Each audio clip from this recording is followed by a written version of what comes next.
What was Bathsheba worried about if Adonijah was allowed to reign after David? This is the question that we seek to answer today as we continue our verse-by-verse study of the book of 1 Kings on Walking Through the Bible. The glory of his cross. Today we're going to be discussing 1 Kings chapter 1, verses 15 to 27. Before we do that, let's read the passage.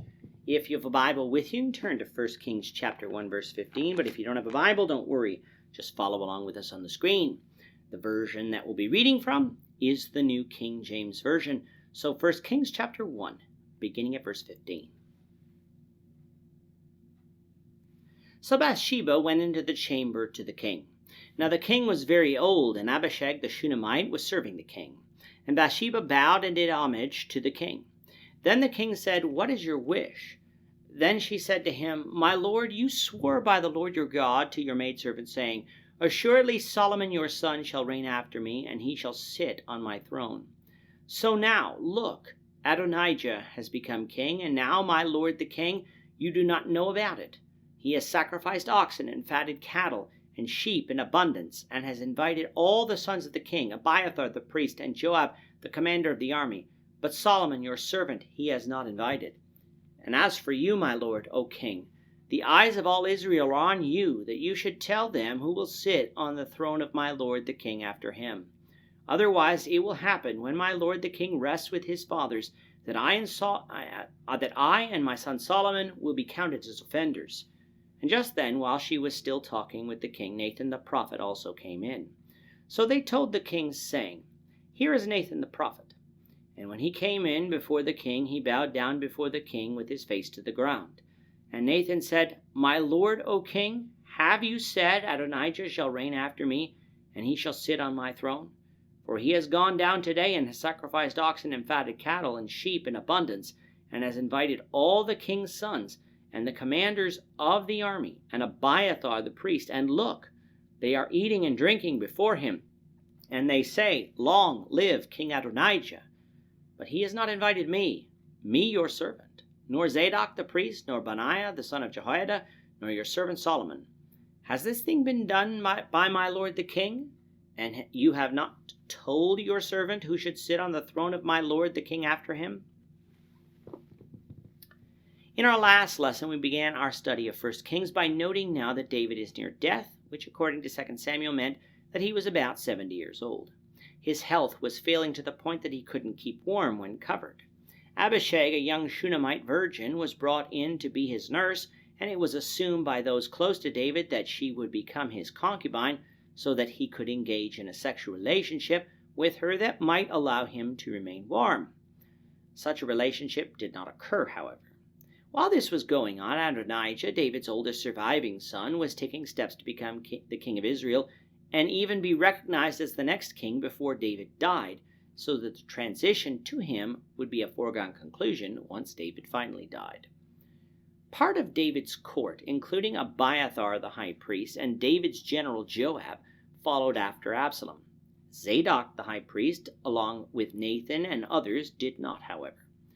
All of this was happening behind David's back, but attention to it needed to be brought to his attention immediately, because unrecorded for us in 2 Samuel is an oath he swore to Bathsheba that Solomon would be the next to reign in Israel, not another of his sons, something God as well must have approved of. This oath was only good, though, while David lived, for only he could attest to its authenticity. That is why Nathan the prophet sent Bathsheba to David. Now you might ask, but Bathsheba is his wife. Why didn't she just go to David herself? Because one does not just go before the king, and that included, at that time, even his wife. Remember, David had multiple wives and concubines besides Bathsheba, so it was not simply an option like we might think of today for a wife simply to approach her husband. And so, at Nathan's urging, Bathsheba went to David, prostrating herself to the ground in front of him, as all subjects of the king did. With Abishag attending to him, the king asks why Bathsheba has come, to which she tells him of the situation. She says that Adonijah is making preparations to become king, including offering public sacrifices and gathering David's court onto his side, in spite of David's oath to her about Solomon being the next king. This oath must have been well known enough in David's court for Bathsheba to be worried that if David died before making it known who would be the next king, that her and Solomon could be treated as traitors and executed. Had this oath merely been a private oath, then why should she be worried about such?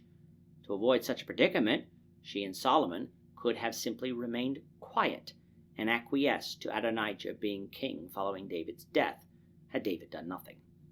But her actions here show us that this oath was well known enough in David's court, though obviously not in Israel, for otherwise there might have been a little bit of a stir based on Adonijah's actions, with Israel having endured the coup of Absalom about a decade before. Now, likely listening outside the door, Nathan came in to not only confirm what Bathsheba was saying about the current events and his prior oath, but to ask David, is this what he truly wanted? Adonijah to be king? I don't believe here that Nathan is confused on the matter, for he told Bathsheba as much before sending her to David.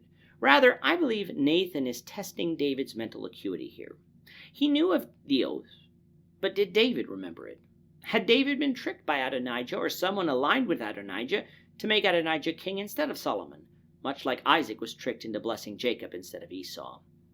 Had David not remembered the oath, it would show Nathan that his health had slipped even further, which of course would create new problems, for that would mean there might be a struggle for the throne. What would David's response be? We'll find that out, the Lord willing, in the next lesson.